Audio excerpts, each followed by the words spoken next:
Hi there, Chetan here for PhoneRadar, and in this video we are going to review the Lenovo S580 smartphone that comes for a price of Rs 8,999, and this device is exclusively available on Snapdeal. So this isn't available on any offline markets and any other store on the internet except for Snapdeal. But the interesting point here is its pricing of Rs 8,999. So that is a good price point, and this brings the device straight into the budget price.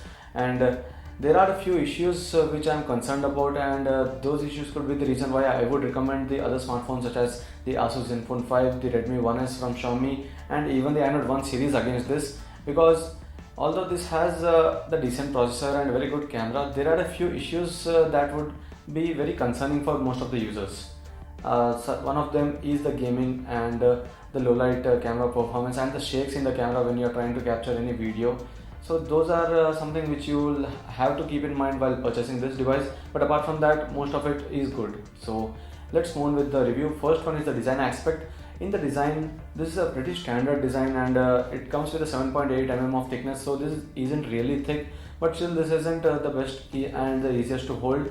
And for a 5-inch screen, this is still compact because Lenovo hasn't wasted any space over and below the display. It is all very much used, because under the display you get to see these 3 capacitive touch buttons, and over the display there are sensors, the earpiece, Lenovo branding, and also the front facing camera, all in a single line. So on the sides you get to see the power and volume rocker buttons on the right, and in the bottom there's a slit to open the back cover and a microphone. On the left there's nothing, and on the top there's a 3.5 mm headset jack with the micro USB port.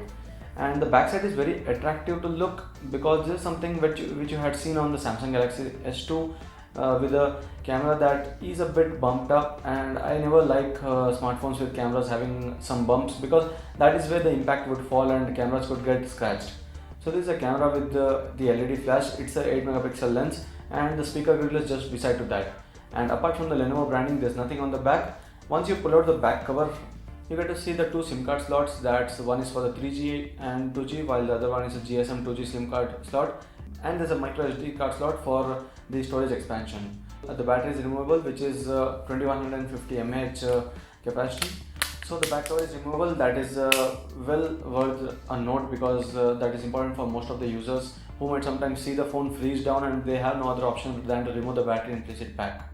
So next, talking about the display, this is a 720p display, but this is not one of the best displays that you would see for this price point, and also for this resolution, because it isn't really the brightest when you check it under the sunlight or any other natural light, because even on the highest brightness you might see the colors to be more and more saturated, and it's not easy to read every color out there. And even the white is not really white, it is a bit of pinkish that you would see under the highest brightness and under the sun. So the readability experience is not really great, but the display is overall pretty decent. So it's not the best display. I would again give a better vote for the Motorola's Moto G 2014 and even the Redmi 1S, a better vote than the Lenovo S580 for the display. Next, coming to the OS, one of the issues here is the Android 4.3 Jelly Bean. So this smartphone is still running the Android Jelly Bean OS, and although Lenovo has promised that this would be getting the Android 4.4 KitKat OS, but that is unlikely, or there's no specific date given for this, so we'll have to just wait and watch. And even the a few smartphones already have been getting a Lollipop update, so you might be already disappointed to see this coming with a 4.3 OS version. And the UI is still very interesting and very easy to use, because although there's no app drawer, it is very easy to browse through and easily locate the application pages or the widgets which can be placed alongside the app icons.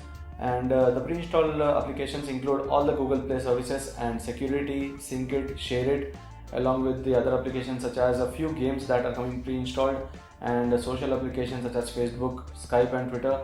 And there's also Evernote, Truecaller and radio with sound recorder. These all are pre-installed with the Navigate application, although there's Google Maps separately available. So this is with the UI. It's not really bad, it's neat and interesting, and the only issue is with the OS version. So coming to the performance next, which is very important, the benchmark scores are decent, and for a smartphone coming with a Qualcomm Snapdragon 200 chipset with 1 GB of RAM and Adreno 305 GPU, it's quite okay.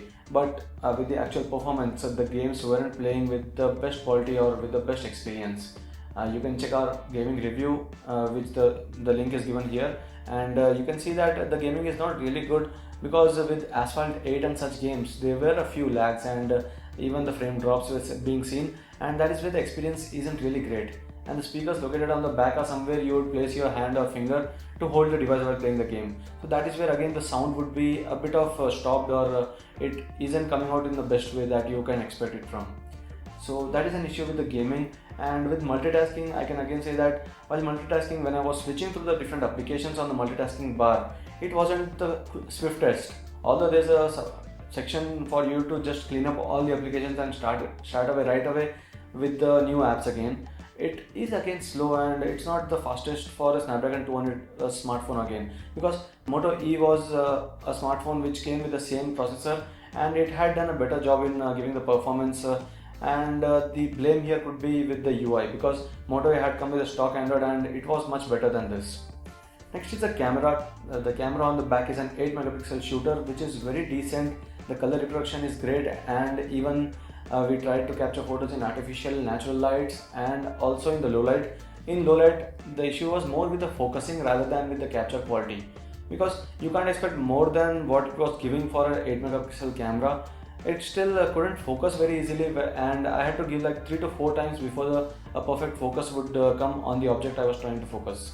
So that was one of the issues. And with the video recording, 720p video recording is possible, and the video recording is really shaky, and even on minimum shakes it would show up that the phone was not stably hold.